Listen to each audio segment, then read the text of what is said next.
Hello বন্ধুরা, ম্যাক্সকোডারবিড YouTube চ্যানেলে আবারও আপনাকে স্বাগতম। তো আজকে আমরা যে ব্যাপারটি নিয়ে কথা বলবো সেটা হচ্ছে ওয়েব ডেভেলপমেন্টের প্রথম পর্ব নিয়ে। তো শুরুতেই একটা আমাদের ওরিয়েন্টেশন দেওয়ার দরকার যে আসলে ওয়েব ডেভেলপমেন্টে আমরা কী কী শিখতে চাচ্ছি। তো আমরা যে ওয়েবসাইটটি নিয়ে কাজ করছিলাম, একবারে বেসিক HTML কোড থেকে শুরু করে পূর্ণাঙ্গ ওয়েবসাইট নিয়ে যে টিউটোরিয়ালগুলো করেছিলাম, ইতিপূর্বে আপনারা দেখেছেন। যদি দেখে না থাকেন তাহলে ডিসক্রিপশনে লিঙ্ক দেওয়া আছে, সেখান থেকে প্লেলিস্ট ধরে আপনি দেখে নিতে পারেন। ওকে, তো আমি যদি সেই আমার পূর্ণাঙ্গ ওয়েবসাইটটি আপনাদের রান করে দেখাই, এই যে দেখুন ফুল ওয়েবসাইট ডিজাইন নামের যে প্রজেক্ট ফোল্ডারটি ছিল আমার, সেখান থেকে আমি ইন্ডেক্স HTML ফাইলটি রান করে নিচ্ছি।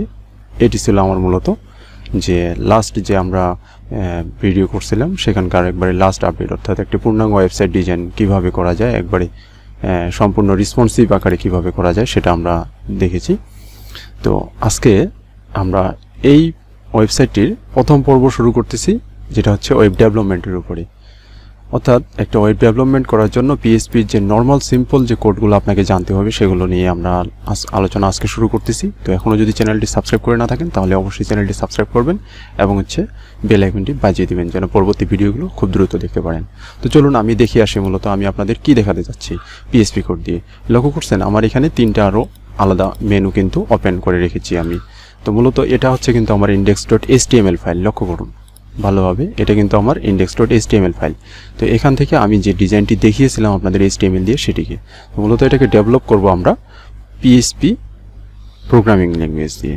ওকে, তো PHP প্রোগ্রামিং ল্যাঙ্গুয়েজ দিয়ে করার জন্য কি করতে চাচ্ছি এবং এর ইয়াটা কি সেটা যদি আমি একটু আপনাদের দেখাতে চাই। লক্ষ্য করুন এখানে যে আমার যে ওয়েবসাইটটি যে ইটি রয়েছে, লোগো টেক্সটটি রয়েছে, সেটি কিন্তু আমার এখানে পরিবর্তন হয়ে গেছে। এখানে লেখা আছে নিউ ওকে 1 ওকে 2 ওকে 3। লক্ষ্য করছেন, এবং এখানে কিন্তু যেটা আমি দেখিয়েছিলাম সেটা ছিল এখানে লেখা অনাবিল। তো এই যে পরিবর্তনটি, এটা কিন্তু খুব সিম্পলি আপনারা কিন্তু কোড থেকে করে দিতে পারেন। জাস্ট লেখাটাকে এডিট করে দিয়ে যদি এটা লিখে দেন সেটাই করতে পারেন। কিন্তু আসলে আমরা এখানে কোড থেকে করব না, এটাকে কি করতে হবে আমাদের PHP প্রোগ্রামিং দিয়ে, অর্থাৎ ডাটাবেস থেকে আমাদের এটাকে লিঙ্ক আপ করে দিয়ে ডাটাবেস থেকে করতে হবে। অর্থাৎ আপনি যখন কোনো ক্লায়েন্টের জন্য একটি ওয়েবসাইট ডিজাইন করবেন, সেই ক্লায়েন্ট কিন্তু আপনার ওয়েবসাইট ডিজাইনের কোড নাও জানতে পারে, অর্থাৎ জানবে না, এটাই স্বাভাবিক। যদি জানতো সে তো নিজের ওয়েবসাইট নিজেই করতো, জানে না দেখি তো আপনার কাছ থেকে ডিজাইন করে নিচ্ছে। তো সেক্ষেত্রে কিন্তু ওনার ক্ষেত্রে এই আপনার কোডে গিয়ে আপনার এরকম করে লোগো টেক্সট পরিবর্তন করা অনেক কষ্টকর। সেক্ষেত্রে ওনাকে যদি আমরা এরকম একটা ফ্যাসিলিটি দিই যেখানে কি হবে, সে নর্মালি যেটা লিখতে যাচ্ছে সেটা লিখে দিবে, জাস্ট এটা অটোমেটিকলি কি হবে আপনার এখানে চলে আসবে। তো এই ধরনের করার জন্য আমাদের একটা মেনলি মূলত ডাটাবেস লাগবে, ডাটাবেস সফটওয়্যার লাগবে। সেই ডাটাবেস সফটওয়্যারের মধ্যে আমাদের একটা ডাটাবেস তৈরি হবে, যেমনটা আমি এখানে করেছি DB মাই পোর্টফোলিও। অর্থাৎ আমার যে এই ওয়েবসাইটটি রয়েছে এটি আমি আপনাদের দেখানোর জন্য আমি পূর্বে একটা প্র্যাকটিস করে রেখেছি যে আমি আপনাদের আসলে কি দেখাতে যাচ্ছি, ঠিক আছে, এবং সেটারই ওরিয়েন্টেশন আমি দিচ্ছি। এখানে আমি কিন্তু একটা ডাটাবেস ওপেন করে রেখেছি এবং এই ডাটাবেসগুলোর সফটওয়্যারটা আপনি কোথায় পাবেন এবং কীভাবে ডাটাবেস ক্রিয়েট করতে হয়। এখানে কিন্তু আমি জাস্ট একটি ডাটাবেসের দুটো টেবিল করেছি, এখানে অনেকগুলো টেবিল হবে, ধাপে ধাপে দেখাবো। তো মূলত আজকে আপনাদের যে ওরিয়েন্টেশনটা দিচ্ছি যে আসলে কি শিখতে যাচ্ছি আমরা। ওকে, তো এই ডাটাবেসের ভিতরে লক্ষ্য করুন এই যে টেবিল লোগো, এখানে যদি আমি কি করি ইনসার্ট করে একটা নতুন কিছু এখানে লিখে দিই, ধরুন এখানে ইনসার্ট দিয়ে যদি আমি নতুন একটা ভ্যালু দিয়ে দিই এখানে, অর্থাৎ এই যে আমার এখানে যে নামটি রয়েছে নিউ ওকে 1 ওকে 2 ওকে 3, এই ডাটাবেসের ভিতরে যদি আমি ধরুন লিখতে যাচ্ছি নিউ টাইটেল লোগো টেক্সট দিয়ে, এটা আইডি আমাদের অটো ইনক্রিমেন্ট আছে, এখানে ভ্যালু দিতে হবে না, এটা অটো ইনক্রিমেন্ট হয়ে যাবে। তো এখানে যদি আমি এখন গো দিয়ে দিই দেখবেন যে এটা আমার কি হবে ডাটাবেজের মধ্যে ইনসার্ট হয়ে যাবে। এখন আমি যদি এটা দেখি, দেখুন ডাটাবেজে এই যে দেখুন নিউ লোগো টেক্সট, এই ডাটাবেজের ভিতরে আমি এখানে লিখে দিছি এবং আইডি অটোমেটিকলি 6 থেকে 7 হয়ে গেছে। আর এখানে যে আমি টেক্সটটি লিখে দিলাম, এই টেক্সটটি কিন্তু এখন যদি আমি এখানে এসে এটাকে রিলোড করি দেখবেন যে ওই যেটা আমি লিখেছিলাম সেটা এখানে চলে এসেছে। এর কারণে কিন্তু আমাকে কোডে হাত দেওয়ার প্রয়োজন হলো না। তো এই কাজটা আমি কিভাবে করছি সেই ব্যাপারগুলো আমি আপনাদের PHP দিয়ে দেখাবো। এবং আরেকটা ব্যাপার এখানে বলি, এখানে কি করলাম আমি ডাটাবেজে গিয়ে সরাসরি ডাটাবেস টেবিলের ভিতরে কি করলাম ভ্যালু ইনসার্ট করলাম, কিন্তু যে মূলত বললাম তো যে আপনার ক্লায়েন্ট আপনার কিন্তু কোড অথবা ডাটাবেস সম্পর্কে আইডিয়া নাও থাকতে পারে, সেক্ষেত্রে ওনার জন্য এইভাবে করাটা কঠিন হয়ে যাবে। তো আমরা যদি একটা অ্যাডমিন প্যানেল দিয়ে দিই, যেখান থেকে কি করতে পারবে, সে ডাটাবেসের ভিতরে নতুন ডাটা ইনসার্ট করতে পারবে, এডিট করতে পারবে, আপডেট করতে পারবে, এবং সেম ডাটাগুলো নিয়েই কি করতে পারবে, এই ওয়েবসাইটে যখন যে টেক্সটটা আপনার দেখানোর ইচ্ছা তখন সে টেক্সটটা দেখাতে পারবে, এবং এটাকে এডিট করতে পারবে, আপডেট করতে পারবে। সেটা হলে কেমন হয়? অবশ্যই ভালো হয়। তো এটার জন্য আমরা কি করছি দেখুন, এই ওয়েবসাইটেরই একটা অ্যাডমিন প্যানেল অর্থাৎ কন্ট্রোল প্যানেল থাকবে। লক্ষ্য করুন, এখানে কিন্তু লগ আউট অপশন একটা রয়েছে। আমি যদি এখানে লগ আউট করে দিই, অ্যাডমিন প্যানেল কিন্তু লগ আউট হয়ে যাবে, আর এখানে কেউ এই ওয়েবসাইটের কোনো কিছু পরিবর্তন করতে পারবে না। যদি আপনি এখানে টেক্সট পরিবর্তন করতে চান, সেক্ষেত্রে আপনাকে কী করতে হবে, এখানে অ্যাডমিন, আমি অলরেডি ইউজার নেম এবং পাসওয়ার্ড তৈরি করে রেখেছি। কিভাবে করব এগুলো আমি পরবর্তীতে দেখাবো, আজকে জাস্ট ওরিয়েন্টেশন দেখাচ্ছি। তো কি শিখতে যাচ্ছি আমরা সেই ব্যাপারটি নিয়ে, তো ধৈর্য ধরুন। দেখুন, এখানে আমি ডাটাবেসের ভিতরে অলরেডি কিন্তু এই যে টেবিল অ্যাডমিনের ভিতরে গিয়ে যদি আপনি লক্ষ্য করেন, এখানে আমার একটা ইউজার নেম দেওয়া আছে অ্যাডমিন, আর পাসওয়ার্ড দেওয়া আছে 1 থেকে 5 পর্যন্ত। এটা দিয়ে যদি আমি লগ ইন করি, অ্যাডমিন অ্যান্ড পাসওয়ার্ড দিয়ে 1 2 3 4 5 দিয়ে যদি আমি লগ ইন করি, দেখবেন যে কত সুন্দর একটা অ্যাডমিন প্যানেলের ভিতরে লগ ইন হয়ে গেছে। আবার এখানে লগ আউট অপশন করলে লগ আউট হয়ে যাবে, তখন কিন্তু আপনি অ্যাডমিন এবং অন্য যদি ভুল পাসওয়ার্ড দিয়ে আপনি ট্রাই করেন, সেক্ষেত্রে আপনি কিন্তু লগ ইন হতে পারবেন না, দেখেন আপনাকে এরর দেখাবে। লক্ষ্য করছেন? এই এত সুন্দর কাজটা আমরা কিভাবে করছি, এই ব্যাপারগুলো আমরা দেখব। এবং এখানে সঠিক পাসওয়ার্ড দিয়ে আমি যদি লগ ইন করি, তাহলে যেটা করতে পারতেছি, কিছুক্ষণ আগে কী করলাম, আমরা ডাটাবেজে সরাসরি ভ্যালু ইনসার্ট করলাম। টিবিএল লোগোর ভিতরে নতুন একটা ডাটা আমি কি করছি, নিউ লোগো টেক্সট, এখানে এটা অ্যাড করলাম।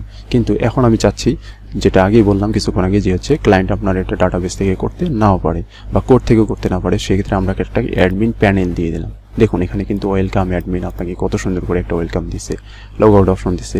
এখান থেকে কি করছে, লোগো টেক্সট। লোগো টেক্সট কি করতে পারবেন আপনি, অ্যাড নিউ, অর্থাৎ লোগো টেক্সট অ্যাড নিউ, নতুন অ্যাড করতে পারবেন।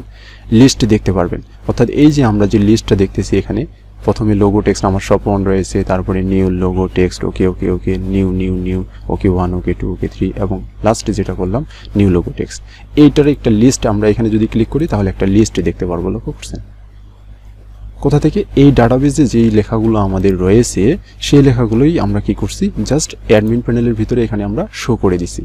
এখন এখান থেকে যদি দেখুন, এখান থেকে এই যে লাস্ট যেটা আমাদের ছিল নিউ লোগো টেক্সট, এই লেখাটি কিন্তু আমাদের ওয়েবসাইটের এই লোগো টেক্সটের ভিতরে আমাদের শো করতেছে। আমরা যদি চাই যে এটাকে আমরা আপডেট করে অন্য কিছু লিখব, আমি চাচ্ছি, বা আপনার ক্লায়েন্ট চাইলো যে এটাকে আপনি উনি কি করবে, এডিট করে দিয়ে ওনার নাম লিখবে বা অন্য কিছু লিখবে, ঠিক আছে? সেক্ষেত্রে উনি কী করতে পারবে, দেখুন এখানে দুটো কন্ট্রোল অ্যাকশন বাটন রয়েছে, এডিট এবং ডিলিট। ডিলিট করলে কি হবে, এখান থেকে চলে যাবে, এটা তো আপনারা বুঝেন। এডিট করলে কি হবে, এডিট করে এটাকে আপডেট করে দিতে পারবে। তো দেখি কি হয়, এডিটে ক্লিক করলাম, দেখুন এখানে কিন্তু নিউ লোগো টেক্সট লেখাটি বক্সের ভিতরে চলে এসেছে।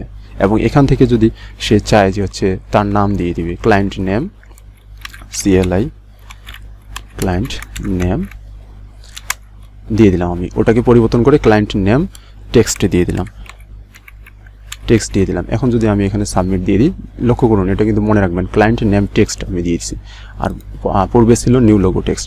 এখন যদি এটাকে আমি সাবমিট দিয়ে দিই, দেখুন এখানে দেখুন ক্লায়েন্ট নেম টেক্সট হয়ে গেছে।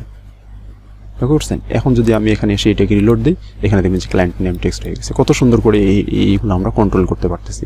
তো অনুরূপভাবে এখানে কি করতে পারবো, আমরা ডিলিট করতে পারবো।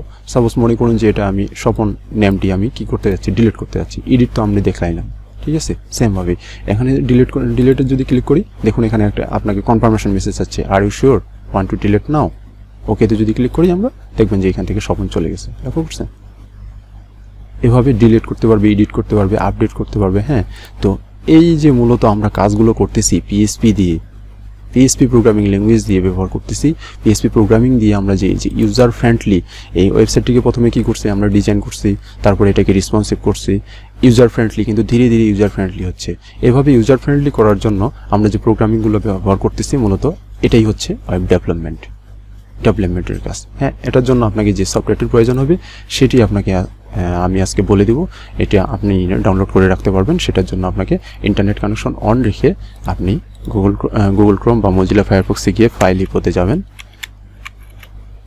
দেখুন filehipo.com, ওকে,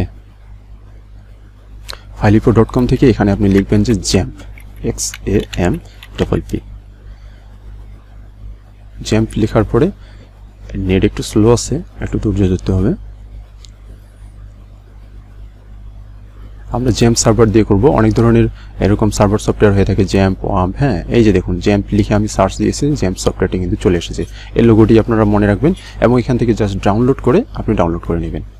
ওকে, এরপর ডাউনলোড করার পর আমি পরবর্তী ভিডিওতে আমি আপনাদের দেখাবো মূলত হচ্ছে এই জ্যাম্প সফটওয়্যারটি কীভাবে আপনি সেট আপ দেবেন, আপনার প্রজেক্টটি কীভাবে জ্যাম্পে আপনি রান করবেন, এবং হচ্ছে কীভাবে অ্যাডমিন প্যানেল ডাটাবেস তৈরি করতে হয়, কীভাবে অ্যাডমিন প্যানেল অ্যাক্সেস করতে হয়, কীভাবে আপনার অ্যাডমিন লগ ইন করতে হয়। হ্যাঁ, এই ব্যাপারগুলো আমি আপনাদের দেখাবো পরবর্তী ভিডিওতে। তো আপাতত আপনারা কী করবেন, এই জ্যাম্প সফটওয়্যারটি ডাউনলোড করে রাখবেন ফাইলহিপো থেকে। জাস্ট এখানে ফাইলহিপো.com যাবেন, এখানে সার্চ দেবেন জ্যাম্প XAMPP দিলেই এখানে চলে আসবে প্রথমটি, ফর ওয়েব ডেভেলপমেন্ট। এখানে দেখলেই বুঝতে পারবেন। এই লোগোটি মনে রাখেন এবং এখানে ডাউনলোডে ক্লিক করলে আপনার ডাউনলোড হয়ে যাবে।